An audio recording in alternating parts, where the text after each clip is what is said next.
and back We're on back. Can TV on Chicago Hill. Yes, yes. Meleika, Yes. what's up? What's going on? You got a birthday coming? Yes, I do. Ooh-wee. Tomorrow. Sweet 16? What the heck is going on? Yes. Man. Yes. Sweet 16?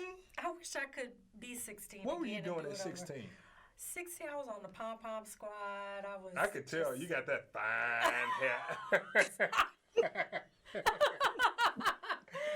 I was just daydreaming a lot about where I wanted to be. I wanted to get out of school so fast. Well, you know what? I got to tell you, God has blessed you, and I'm so happy that I can celebrate your birthday tomorrow on WVON. Yes, and we're going to do a celebration for you. I don't know what we're going to do, but we're going to figure it out. Hey, I'm just happy to be here. But we're on Can TV, Chicago Hill, FDR Community Housing Foundation, and we have a special guest. I don't know who's the special guest, either the mother or the son. But we have two special guests. If it wasn't for the mother, it wouldn't be the son. It wouldn't be the son. If it wasn't for the son listening to his mama, right. the mother, they wouldn't be here. They wouldn't be here. So this is just a great opportunity to bring people together. So if we really want communities to grow, and this show is all about communities growing. You know, we want people to be able to live in communities and grow them and buy houses. Right. And so you got to pour into the youth because they're the ones who are going to be buying. They're going to buy. Or taking over property. So who we got today? Today we have Freddie Golden. He's golden, I tell you. that last name is so fitting, isn't it? Yes. Like golden child, the golden boy. Yes. Yes. And we got his mom. And we have his mom. She is like the queen. She's the queen. Raised a prince. Yes. Oh, how about it? Yes. We didn't even rehearse that. And so, who's going to introduce the prince? You know what? Hold on. Yes. We're gonna figure out who's gonna bring in that prince, because the most important thing is what this show is about on Fridays is bringing forth positive youth. Yes. Or youth that really need support. Yes. We've had some super fantastic youth that have been dynamic, and I think that to dedicate our show to building up communities through the youth is what this is about. Yes, the youth that we've had on have been an example of what support and being poured into what it produces. Oh yeah, who we had a few. I mean, over the past weeks we've had. We had Sebastian. You remember, because it is your birthday, so you might not remember all the people. You know, my memory is starting to get a little questionable. Well, she's thinking about who we had. 312-738-1060. You could call us and help her remember, but go ahead. Yes, we've had Sebastian Knowles. Who is Sebastian? Now, Sebastian was a 20-year-old that ran for mayor. Oh, my God, yes. Yes. From Evanston. From Evanston, yes. We had Karan Patterson. Yeah. He was running an organization to help mentor young men in high school. And he's still a young man himself. Yeah. Awesome. We've had Kayan. He was martial arts, graduated, I think, Howard. He graduated. He was Howard student, yes. Yes. And he's doing a lot of mentoring with the youth. We've had some. But we had that one youth that was there that lost his father at an early age. Yes. And he was fascinating. I mean, he was the one that I said could be my son. But I don't have a son. Yeah, he was. I said he was my son too. Oh yeah. So did we had. birth a son on Can TV? Did we have a baby? That's our Can TV. Are you my Can TV baby mama? Because we didn't get married, so. Your Can TV baby mama. So here we are. We have a lot of babies together. Just so you know. Yes. We got a tribe. I hope the mom here tonight don't be offended, but we get ready to adopt her baby. Yes. And as soon as we're able to bring this all together, she's going to see what we're talking about. So, but until they are able to come right on, who do we have? Just tell us. Well, we have with us Freddie Golden, who earned $1 million in academic scholarships, and I know it was people reaching out to me like, I need to know how he did that. Like, Yeah. what, like, people want the info. Like, how did that happen? So probably more than anything, they want to hear from Mom. Like, I think so. the Queen. How did she do that? Well, when I look at it, I saw things like Michigan State University, Yes. Morehouse, DePaul, Yes. Bradley, NC, Iowa, Fisk, Yes. Marquette, Hampton, NIU, HSSU, Yes. WI, JSU, and the mom is getting ready to bring on her son because look at her smiling. Yes. She is smiling because she got a son that, this is something to be proud of. Yes, and Mom, it is. tell us all about it. Introduce your son and just tell us the story about him from birth to now. Wow. Well, thank you so much. I am so excited to just be here with the both of you to talk about what community is. My name is Wanda Cannon. I live in North Lawndale, do a lot of work in Garfield Park and North Lawndale, and very, very passionate, have always been very, very passionate about our communities. Our family has been on the West Side, particularly in North Lawndale, for 6 generations. And I'm excited to tell you about Freddie Golden, my son, before I make my it. son. Listen, I am willing to allow you to adopt him because it does take a village. Yes, so thank you. I am excited to That's hear. our son. That's our son. That's our son. Sharing. I don't mind sharing. But let me tell you about Freddie. So I am a mother of 4, single mom. And I remember when they were very, very young, I told them, I said, your lives will not feel any deficiencies or deficits or anything like that. I want you to know that we are a tribe, we are a unit, and we all have a role to play in our family unit. And I remember Freddie just growing up, I think that, he always had this sense of, he was very, very calm, very, very even keeled, the same kid that you guys will get exposed to today. He has always been that way, but I always think that Freddie has had a sense of civic responsibility without even knowing what that was, right? It was just kind of inside of him. And I remember when he graduated valedictorian of his grammar school, which was Willa Cather, right on Washington and what is that, Holman or Sacramento, Sacramento, I believe, right? And I remember Freddie graduated from Cather. He had done very, very well, tested very well, got into all high schools all over the city.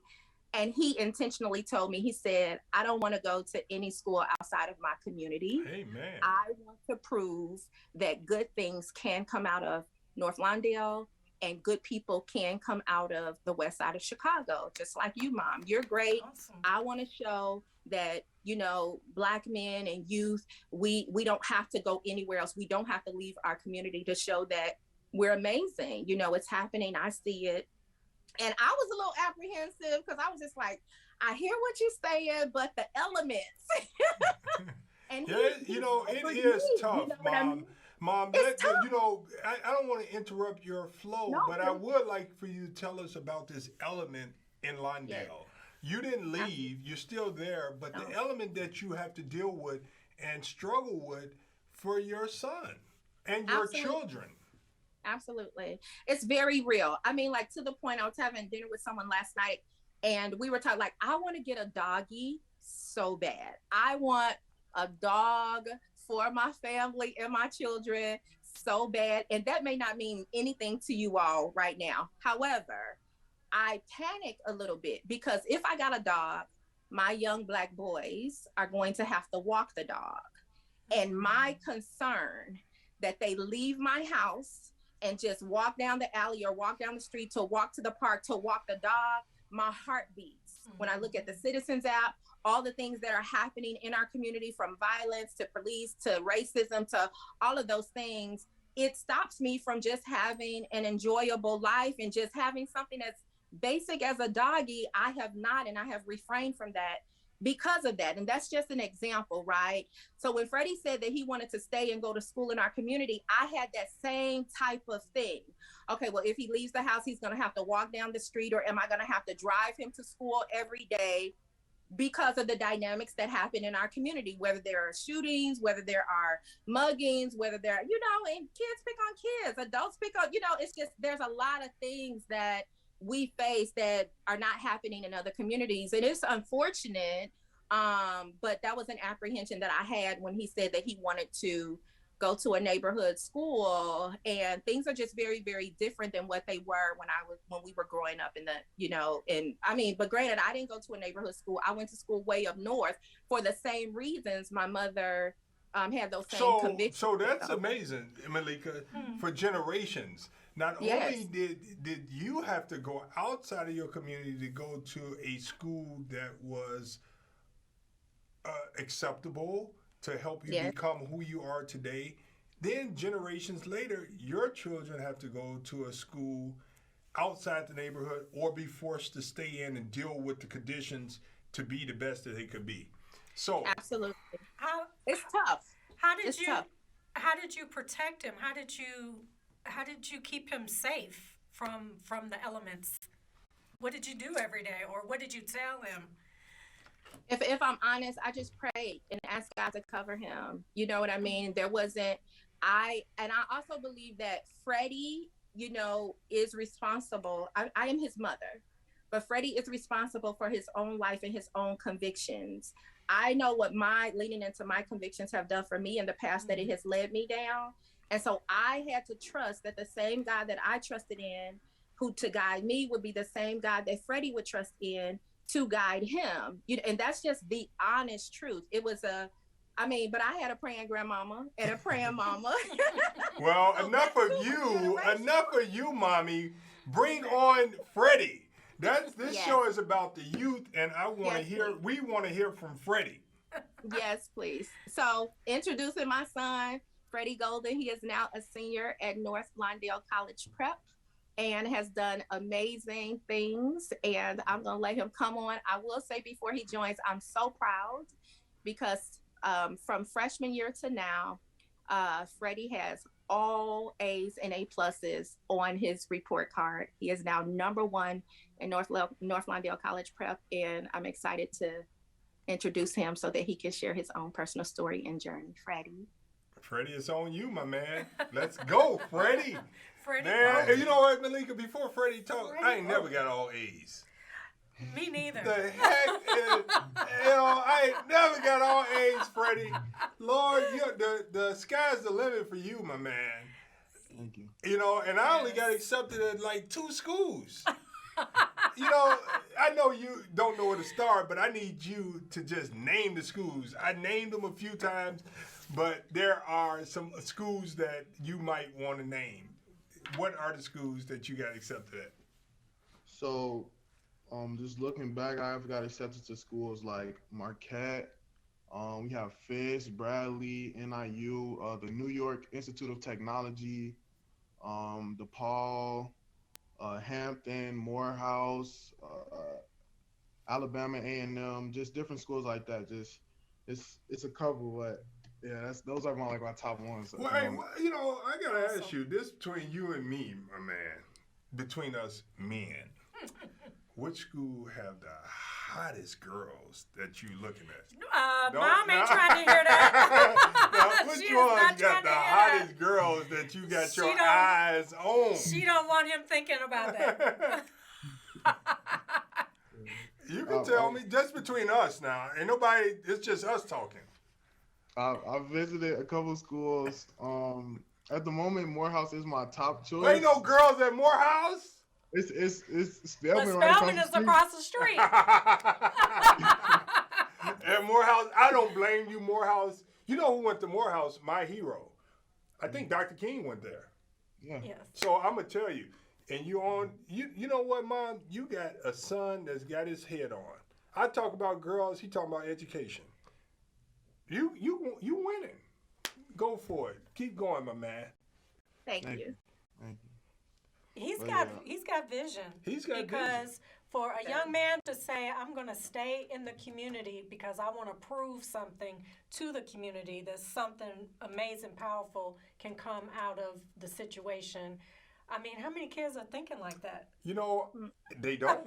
I mean, in That's fact, vision. That's when visionary. we were growing up, it's like them white schools are where you know. It's just so. I mean, you should be commended, and I'm gonna tell you, the future is going to be brighter because of you. Thank you. But you know, what's the biggest challenge that you see as a citizen of America? You know, not just as a black person, but as a young person. What's your biggest challenge? I think my biggest challenge is just growing up, being that black man, having to come into the role of being a man in a nation that was kind of built on the foundation of racism and oppression. You know what I'm saying?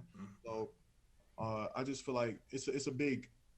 I have to grow into myself as a black man, and I feel like I'm getting to that point, and I feel the pressures of you know, just the systematic racism, just different things that go around in my community that I want to have control of, but I don't always have control of. What don't you have control of?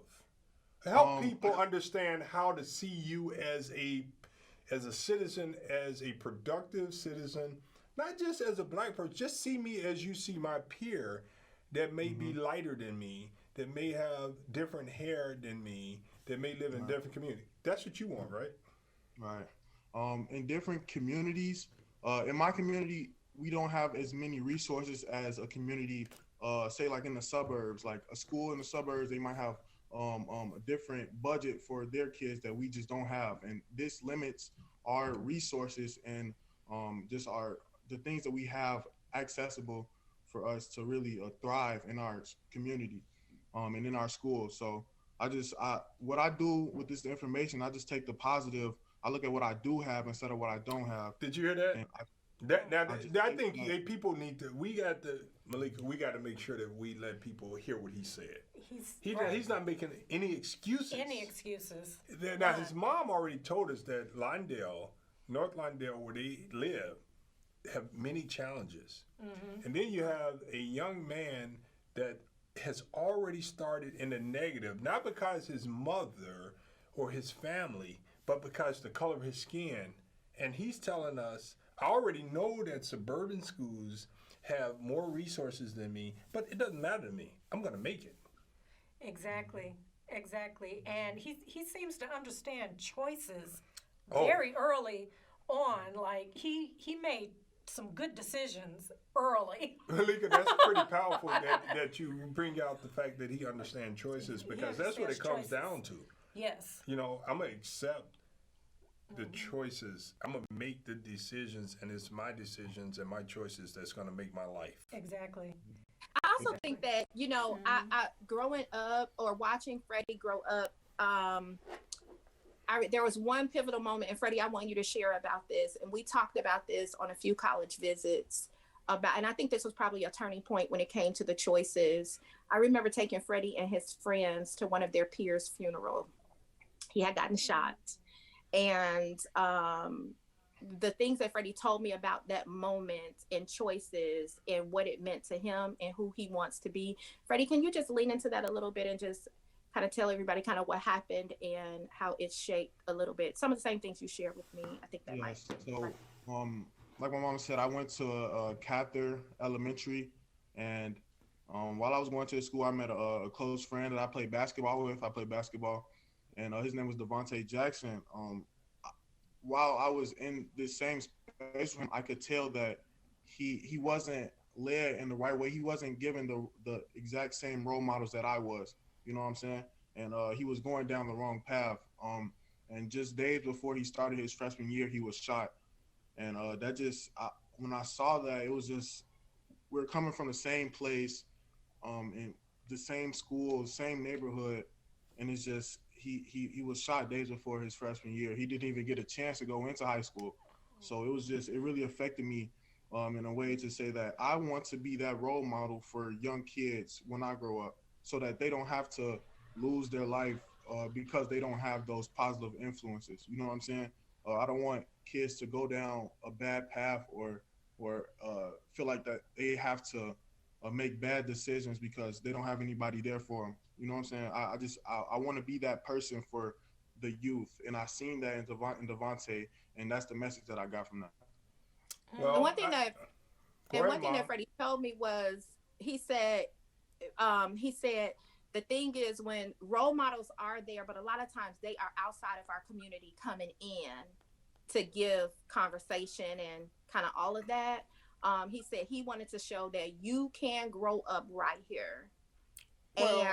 Well, the question is, what's a role model, Meleika? Well, he didn't have to look past the front door for his role model. He had a mother praying for him, and Well, but kids don't see mothers and fathers as role models they too much. should. But what is a role model, Meleika? What do you think of a role model? Because I would really want to hear Freddie's definition of a role model. To me, a role model sets an example, a very positive example. It doesn't matter if they're rich, poor. They just set a powerful example.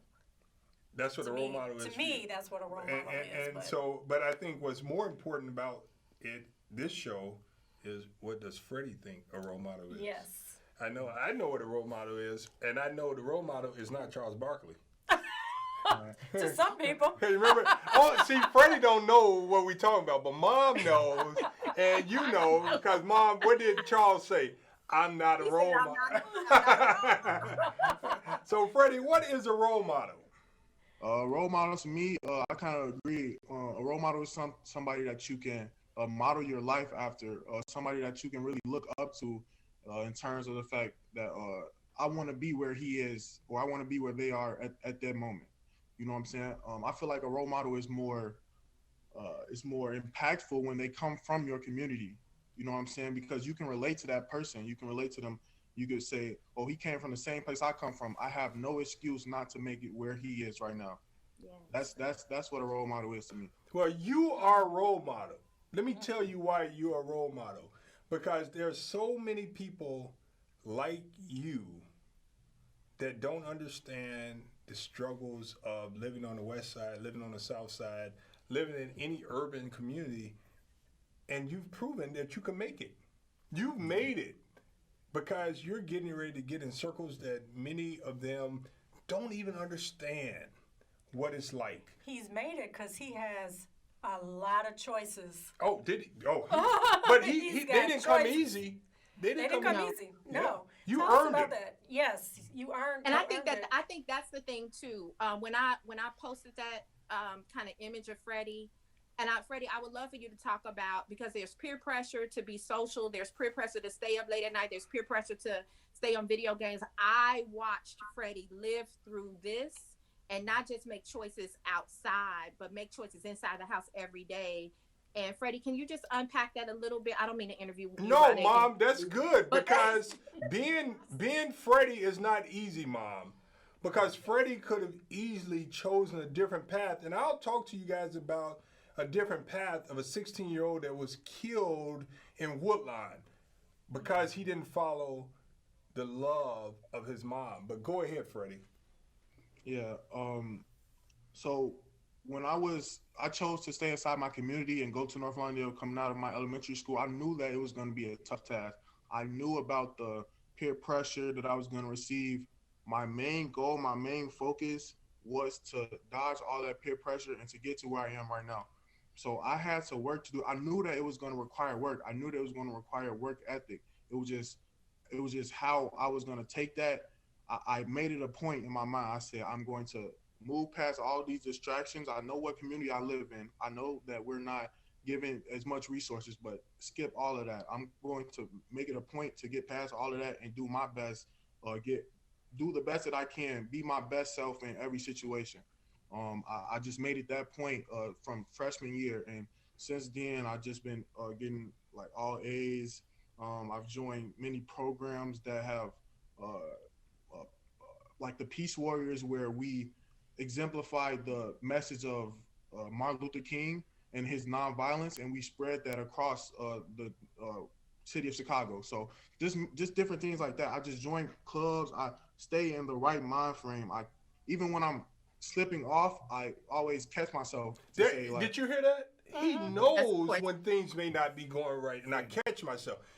Freddie, that's critical. That's an old spirit. That's an old spirit. You've been here before. Because everybody slipped. And I didn't mean to cut you off, but the fact that you recognize that this isn't right, I got to pull myself back. Right. That's great. And you've been, God is blessing you. So how did the scholarships, you have a lot of parents, they were on social media looking like, so tell us, you got to tell us how that came about, how that happened, because there's a lot of parents researching right now. How much you get? $1 million. $1 million. All right. Can I borrow some money? Is that in your pocket right now? You got a bank account with that money? I just need to know. You buy your mama a new house with that money? What you do? So, I would say that need to be a law, by the way. I'm just saying, put that out there. Who passing bills? I'm just saying. I got you, Mom. So I would say just it has to start early. It has to start from freshman year. From freshman year, I made sure that my transcript was perfect. Any college I went to, I made sure that they couldn't deny me. That I made sure that I was impeccable, no matter my circumstances, no matter where I'm from. I made sure that I was impeccable. Like when they see me, they're gonna see whatever they see anywhere else, the best of the best. You know what I'm saying? So I just made sure from the beginning, for freshman year, all A's. Freshman year. When I got to junior and senior year, I knew that my SAT scores were going to be important to get into college, and I knew that I just had to apply from that point. So once you start early, you can set yourself up for future success. You know what I'm saying? And when I started my SAT, I studied for like once the SAT came, we had an SAT boot camp. I studied for a week straight just so I can get that. It could be no place where people could question my character. Like they could say, if I had all A's and a bad SAT score, people could be like, oh, he has good grades, maybe he isn't challenged enough. The SAT score is bad, so he isn't performing as well as other people across America. But I made it a point to where I'm gonna get this high SAT score, so nobody could question my character even in that aspect. So it's just start from the beginning, build your resume, build your transcript, get your SAT score where it needs to be. And then at that point, it's just applying. You have to apply, put your best foot forward when it comes to essays, put your best foot forward when it comes to just the college application, telling them everything that they need to know about you. Join clubs like the Peace Warriors that really show your heart when it comes to supporting your community and supporting people around you. Just join clubs, start early, make sure that SAT score is good, and the scholarships will just flow in from there. Man, look at him. I know. Were any books given to you? Like who were some people that you may have read who fed all this into you? I mean, other than your mom, but were there books that you read? Malcolm X, Martin Luther King. Martin Luther King Jr. Luther Vandross? He don't know nothing about no Luther Vandross. He in the house now. your mama be playing Luther Vandross. I get it. All right. But to your point, to Meleika's point, how did you get this? Are you a first generation college student, or your mom? How did this happen? Oh yeah, my mom, she went to college. And my sisters, I have two older sisters that went to college too, so they're a big inspiration to me as well. All right, we you know what? We're getting ready to go. We have 30 seconds. We need your mom to praise your son, praise your mom, so we could close out. You guys got 10 seconds to praise each other. Praise. Thank you. Go for it, Mom. Go praise. I'll let praise you finish, Mom. Freddie. So I'm excited about Freddie. He's amazing. The things that he said, I did not help Freddie do any of this. He decided. He was up 2, 3, 4 o'clock in the morning, sometimes putting in applications after football and basketball practice and all of that. He was just determined, and I'm excited to see his fruit. Praise Mama. Yeah, and I wouldn't be able to do anything without her. She's my big inspiration. The reason why I do most of the things that I do on a day-to-day basis. So without her, it's no me. Hey, that's what you parents and students, you got to know we in it together. We got another son. Yes. This is Chicago Hill. Congratulations, Freddie and Mom. We'll see you guys next week. Have a good evening. Bye-bye. Take care. Thank you.